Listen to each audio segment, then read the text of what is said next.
also conducted roughly 3.4 million warrantless searches of Americans in 2021.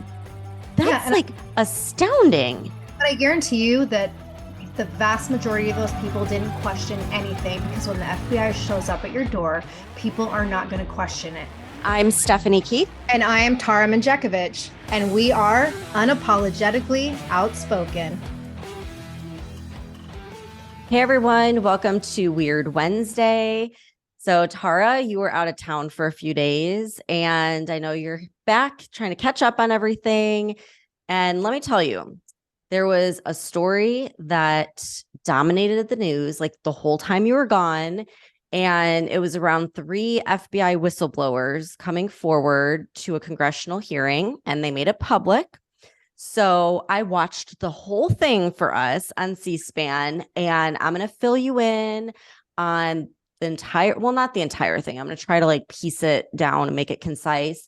And then I have some other little weird news stories that are really funny. So we're going to throw those in as well. So welcome back.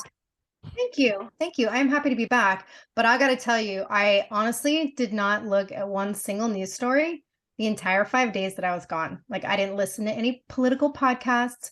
I didn't look up anything online. I ignored all the text alerts that came in from my news apps. And I was honestly one of those people that was living in total ignorant bliss. And it was kind of awesome. But I need you to fill me in because I have no idea what's been going on. It's probably so great, though, not knowing what's going on. Do you feel less anxious not knowing? Yeah, totally. Yeah. Totally. Yeah, it's probably good. We probably all need that, need to just take a break and delete all of our apps and don't watch the news for a while. But I watched it. I was pretty glued to this hearing with the whistleblowers because I was so curious. What are they going to say? Is anything actually going to happen? Probably not, but we're going to go through it anyways. So they came forward, they revealed their identity and testified in this House hearing regarding allegations of discrimination and bias within the FBI. So the hearing was hosted by the House Judiciary Chairman Jim Jordan, who's been investigating these allegations. And the FBI ended up revoking the security clearances of 2 of the witnesses that were there, but they were still able to go and testify before the panel. So the whistleblowers included Garrett O'Boyle. He was a suspended FBI agent. Steve Friend, who was a former FBI special agent, and Marcus Allen, an FBI staff operations specialist. So they shared their experiences of retaliation, which I'm going to get into because it's freaking crazy, and discrimination for speaking out against the FBI's misconduct. And the hearing was part of the House Weaponization of Federal Government Subcommittee's investigation into abuses seen at the Bureau and how the FBI has just become politicized. We all know that, but they were bringing forward what they've witnessed. So the Republicans released an interim report entitled FBI Whistleblower Testimony Highlights Government Abuse, Misallocation of Resources, and Retaliation, which includes allegations of FBI misconduct, including instances of retaliation against whistleblowers, misallocation of resources, and government abuse. Okay, so for starters, you're never going to guess what the Democrats in Congress had to say about the hearing and the whistleblowers themselves. They were, first of all, super rude, which no surprise there. But they ended up attacking the whistleblowers, trying to say, first of all, that they're not real whistleblowers. I'm how is that even a thing? But they were accusing them of not being whistleblowers. And then they accused the Republicans of attacking, discrediting, and ultimately dismantling the FBI.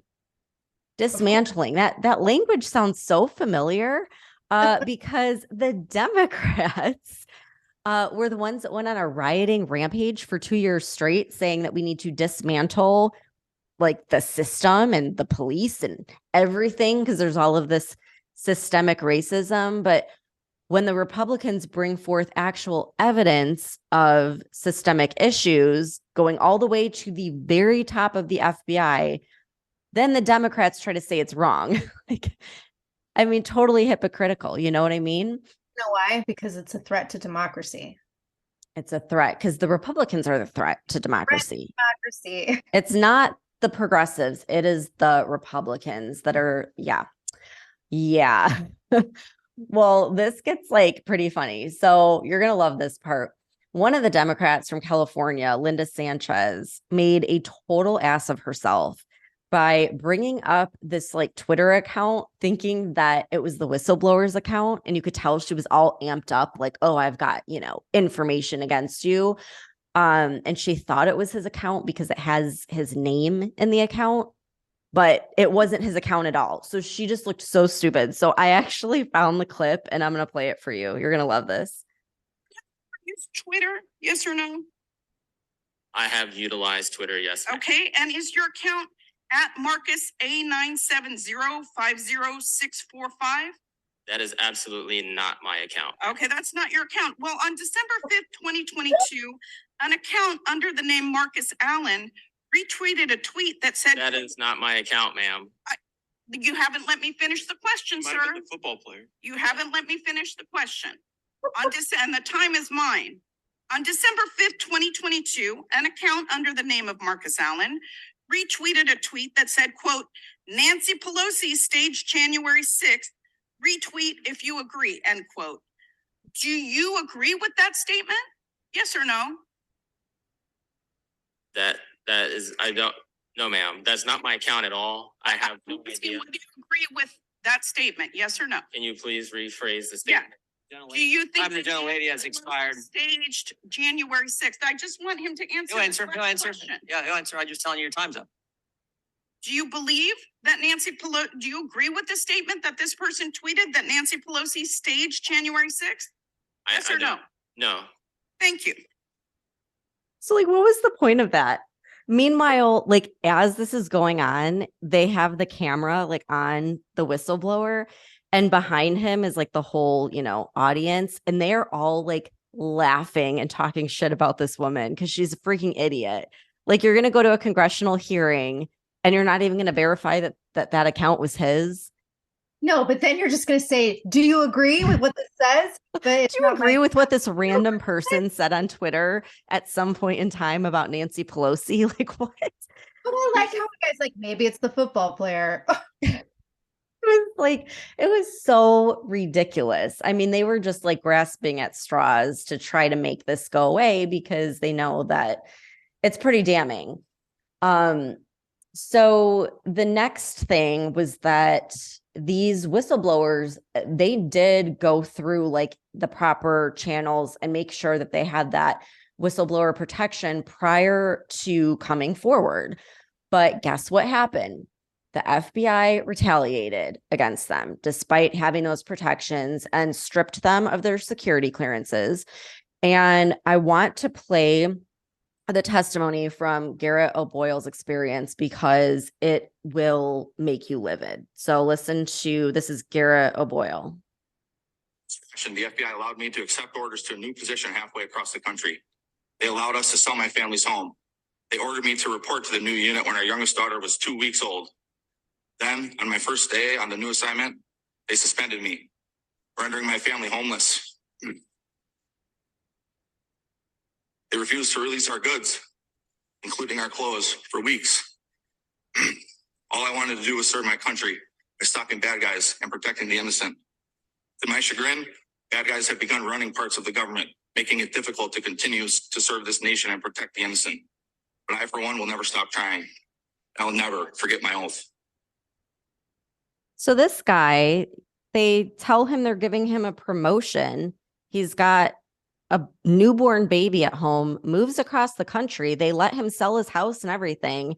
His first day on the job, they suspend him. Suspend is important because throughout the hearing, what they found out was what the FBI was doing was stripping them of their security clearance, but not actually firing them. So basically what happens is the way it's set up through their contract, they either get fired or they get resigned, but they can't at this point go and look for a new job. They would have to be fired or resign. But if they resign, then they could go get a new job, but then they screw themselves out of suing the FBI for wrongful termination. So if they don't resign, then they can't get another job, but they also aren't collecting a paycheck. So they're like totally screwed. And it's just like awful that they had this guy move all the way across the country, like knowing they were going to fire him on his first, well, not fire him, but suspend him on his first day. So I just kind of am going to like outline the things that came to light during the whole hearing. So undercover FBI agents were at the Capitol on January 6th. We all knew that, but now, you know, it's in testimony that they actually were there. And what this means is that FBI Director Wray lied under oath when he said that the FBI was not a part of it when he was in a congressional hearing. The FBI agents were taken off serious crimes like child pornography to go after parents at school boards. And I actually have a clip on this because I was so freaking outraged when I heard it. So I'm going to go ahead and play it. This is from another one of the whistleblowers. You went after people who looked at child porn, Yes, people who were sexually exploiting children. yes. And then you were in the parking lot of a school board meeting, taking down the information of parents. What happened to the cases that you were working to protect our communities from the worst predators that exist? I was told they were not to be resourced. And then after I was suspended, they were handed off to local law enforcement. Wow. So the FBI just decided it was more important to have you in that parking lot of that school board meeting than getting the worst of the worst away from people that they could harm. That's correct. Do you believe that? Like, okay, we're going to take the resources away from, you know, Yeah. people who are harming children so that you can go after parents that are trying to protect their children. Yeah, and this is confirmation because we talked about this probably like the first month when we started our podcast, because I remember this. And there wasn't, I mean, it was another whistleblower was talking about doing this kind of shit. And of course it makes sense. Yeah. It's the federal government. Well, and what's so crazy too is the FBI agents were incentivized for bringing information and opening files on conservatives, whether it was a parent at a school board meeting or like a, you know, conservative January 6er or like anti-abortion.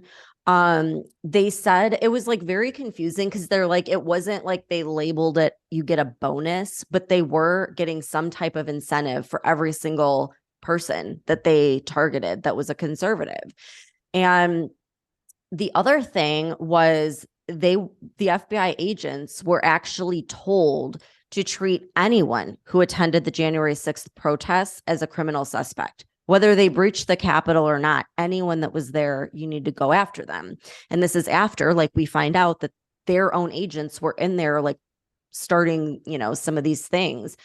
And the other thing was that they were given specific instructions to only verbally communicate on a number of these issues instead of putting anything on paper. So they were like purposely completely going off what they're meant to do, off the rule book.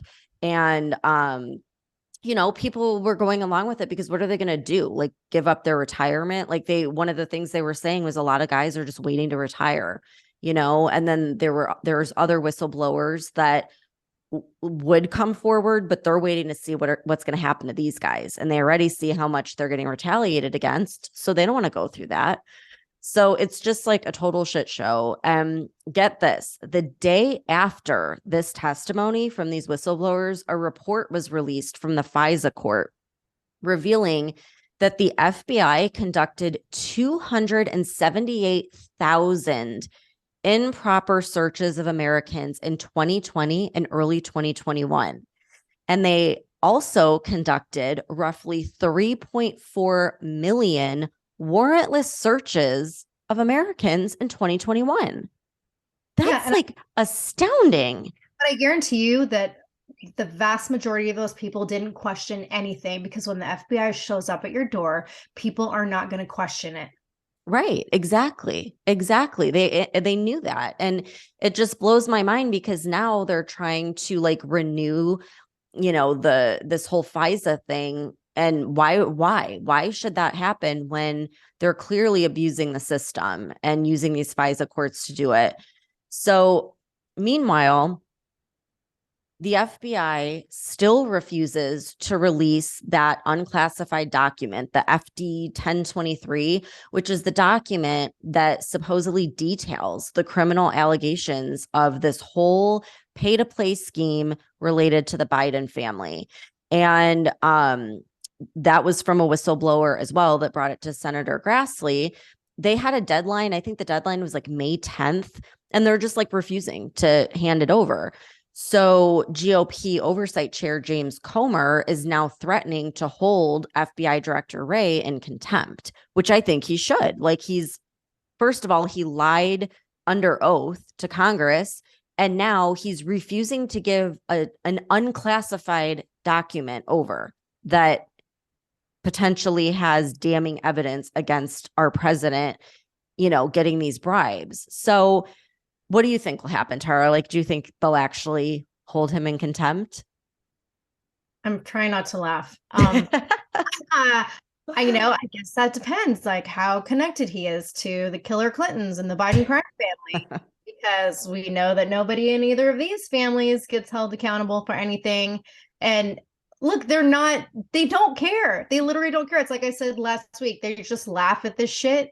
And it's like, let the Republicans pull things out of the ground, and they're just like, fuck it. No big thing.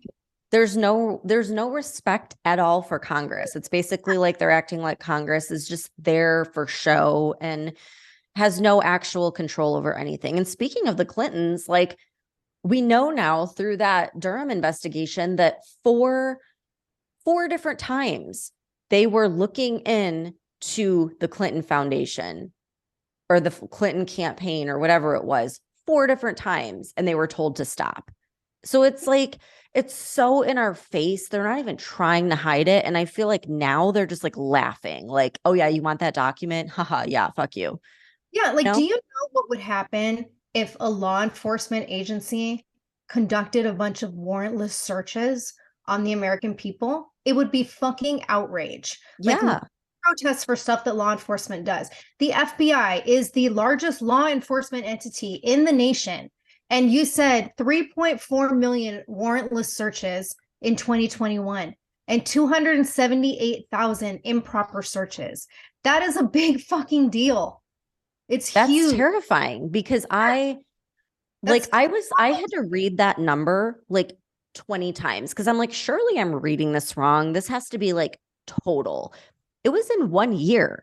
And so then it had me thinking of like us. I'm like, okay, we're probably on a list for having this podcast. Like, there's probably a search open on us. And that's what one of the whistleblowers was saying. He's like, if you are a conservative, if you were in Washington, D.C. on January 6th, like there's probably a file on you. If you went to your kid's school board meeting, there was probably a file on you. They were freaking in the parking lot of these school boards, these FBI agents. Like, it's insane. We think it's so far away and like that would never happen to us. It is. It's happened. It's happening. Like, it's just insane. So anyhow, we'll have to keep everyone posted because it's like, is anything going to come of this? I don't know. Probably not. But I'm still trying to hang on to hope here that this rogue FBI agency will be held accountable at some point in time. So we'll see. We'll keep everyone posted. But it wouldn't be Weird Wednesday without some weird ass stories to throw into the mix. So here we go. Okay. Yesterday, CBS News reported that senators were issued satellite phones in case of a quote unquote disruptive event. So, what? The internet like went crazy. It's all over TikTok because everyone's like, what the fuck is this disruptive event that they're planning where they need to give every senator a satellite phone in case like everything goes down and there's no communication. And what's crazy is the same day NBC News reports that 60,000 pounds of an explosive chemical was lost during a rail shipment from Wyoming to California.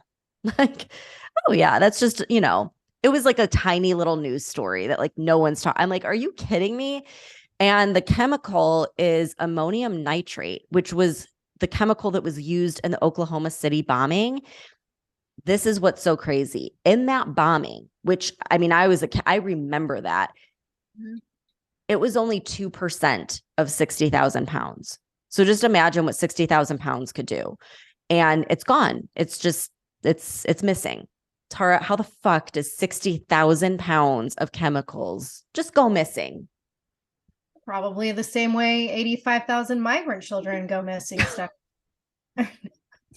That's a really good point, actually. That's a really sad point. Yeah. Oh my God. So, I mean, That's scary. That is it scary. is scary. It's just missing. It's lost. Right. And so people are like on, line on social media. They're like, are the two things involved? Like, is this the disruptive event that they're assuming is going to happen because someone has these chemicals? Like, are they planning it? Like, is the grid going to go down? Like, who knows? But I just don't have a good feeling about it. And I don't like that they're giving away satellite phones to our senators because, they like plan shit and they don't tell the rest of us. So anyways, that's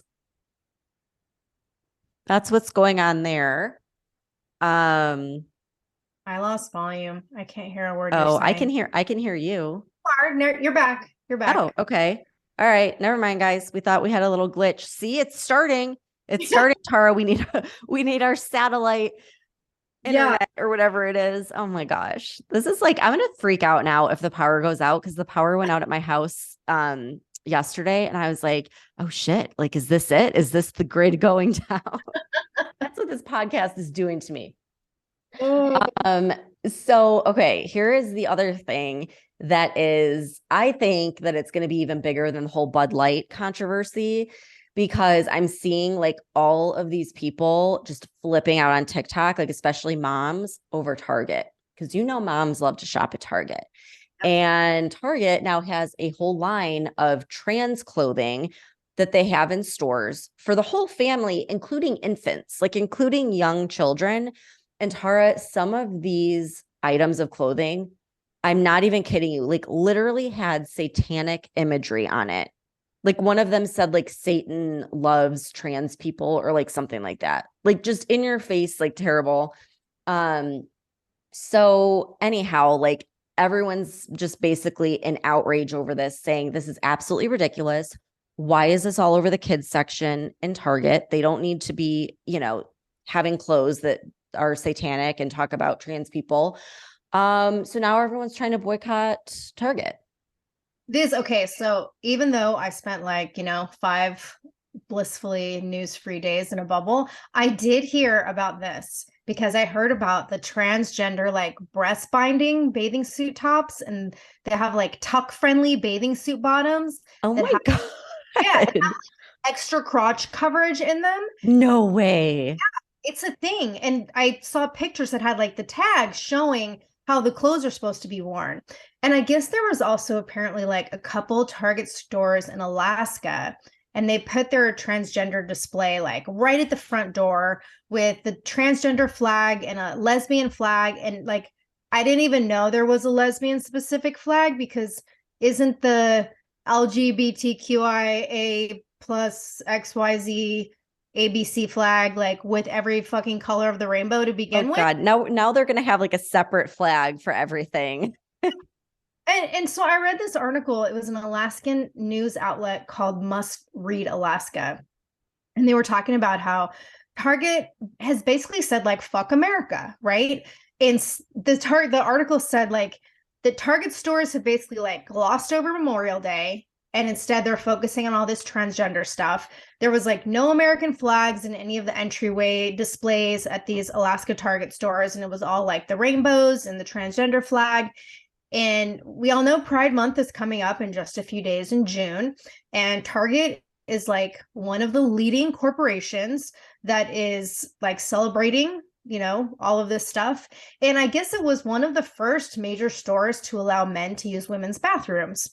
And then so in these Alaskan Target stores, which I'm assuming it's everywhere like this, they have like all these display items, and they have something, they called it gender indeterminate, which I haven't heard that. Like, there's gender neutral and non-conforming and et cetera, but gender indeterminate was how they described it. What does that mean? Like you can't figure out what you are? I guess, yeah, it's undetermined. Oh my God. They Okay. had like, mugs and cards and purses and sweatshirts and all this stuff with all the transgender themes. And then the article was talking about how, like, in contrast to that, when you go down the block to the Fred Meyer store in Anchorage, which, if you don't know what that is, it's a grocery store. And it says that the first items that shoppers see in the Fred Meyer entryway is like the American flag bunting in front of barbecues and American flag cowboy hats and all sorts of stuff. And so it's like this stark contrast, right?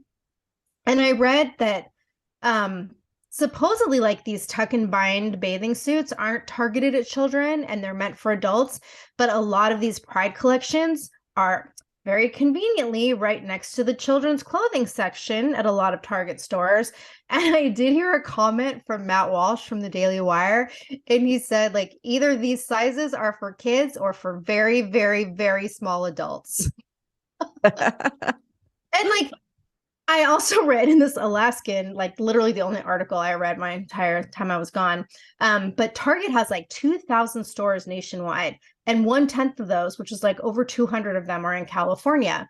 So I guess it would make sense that choosing to bypass celebrating, that our military men and women who sacrifice their lives for America for Memorial Day that's coming up this Monday, I guess it makes sense that the focus would instead be on pushing this, far left trans agenda. Well, I'm just like really pissed off because it's like everything that I truly love is just being fucking destroyed. First you had Disney, and I'm like, great. So I got to get rid of my Disney passes. And now Target, like I spend so much money at Target, but you want to know, you would be proud of me. I deleted the app and I cut up my Target credit card. I was like, fuck you, Target. Fuck you. Yes, I love that. So I came across an article that was on Fox News, that I guess came from like a Target insider, but this actually made me feel better because it said that there were emergency calls on Friday and some managers and district senior directors were told to tamp down the Pride sections ASAP. And I guess they were given 36 hours, told to take down all of their Pride stuff, like the entire section, move it to another section that's, I guess, like way smaller, and put it like in the back of the store, basically where no one can see it, and don't have anything on the mannequins and no large signage. And supposedly they told this Target insider that given the current situation with Bud Light, the company is terrified that they're going to have a similar situation. Too fucking late. They already are. It's all over social media. And this just like, honestly, it makes me so happy because just like with Bud Light and Hershey's and Disney and like all of these crazy woke companies, it's showing that we actually do have a say and our voice is being heard. And when it starts affecting these companies' bottom line, it's the one thing that will get their attention and get them to change. So I think it shows that it's not just something that super right conservatives are against. This is like normal people, most people that don't want this whole trans thing being shoved down our throats and don't want it pushed on our kids.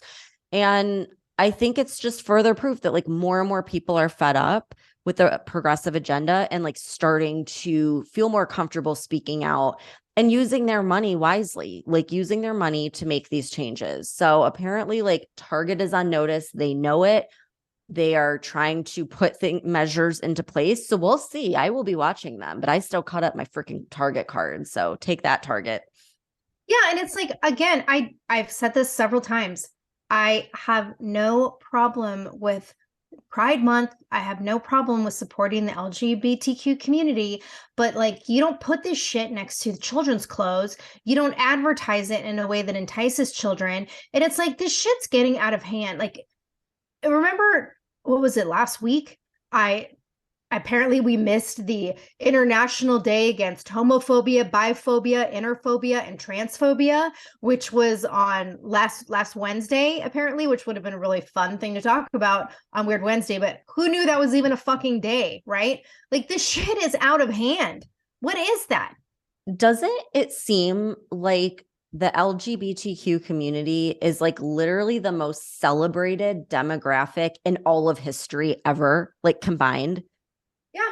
I mean, it's everywhere. It's like the old, like, it's becoming like the new religion.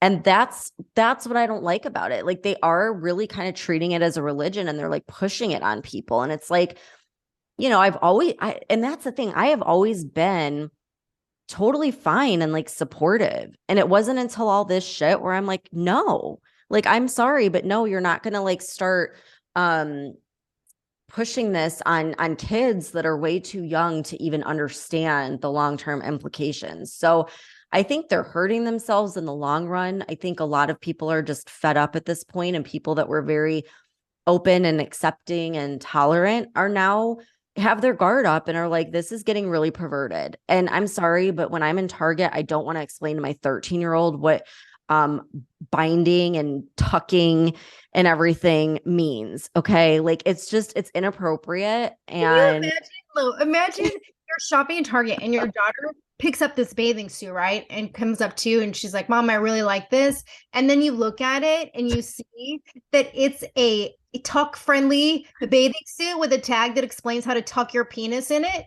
yeah, like what the fuck? Like Yeah. as a grown adult, that makes me feel really uncomfortable.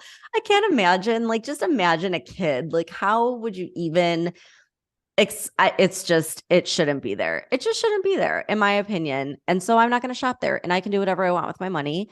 And this is a hard lesson Target's going to have to learn. And like, that's the thing. It's like, just like with Disney, know your freaking customer. Target is for moms. Okay. Like that is where moms shop, and moms that typically have a good amount of money to spend. So they're going to be hurting from this. Target is your middle America moms. Like what is every small town? A fucking Target. Mm-hmm. Yeah. So I mean, I'm curious. I'm really curious because like people are going strong with Bud Light still. So we'll see what happens with Target. But I kind of want to go now and just take a picture of like the tuck coverage, whatever it's called, because I'm kind of curious at this point. If they're still there since they took their displays down. I know. Like I want to go investigate. Oh, one more thing. This really enraged me. I was in Nordstrom's a couple days ago. Guess what's like right on full display, like right as you walk in, they get their whole big table. Balenciaga. Really? Yeah. I was like, are you kidding me? Like, not only are they supporting it and carrying their stuff, it's on like prime display in the store. And I was like, okay, like, did people already forget about like the child porn that's mixed in with that company? So anyways, like there's just, we got to keep a lookout for this woke stuff. Yeah. Pretty soon we're not going to have anywhere to shop. I know. I'm going to have to start like learning how to sew and make my own clothes. No. Oh my gosh. All right. Well, that was enough. I mean, this is weird. This is getting weird, guys. Very weird. But we'll keep everyone posted, and go delete your Target app if you disagree with what they're doing and send them a message. And we'll see you back here for Freedom Friday. Thanks for tuning in. If you enjoyed this episode, share it with a friend, and don't forget to subscribe to the podcast so you get our latest episodes every Monday, Wednesday, and Friday. And if you could, please rate and review the show. We are going to be reading every single review, and I would love it if you hopped over to Instagram at Unapologetically Outspoken and say hi. We want to see who's out there and start a conversation, plus get all of the topics that you want us to talk about next. Thank you so much for tuning in, and we'll see you next time.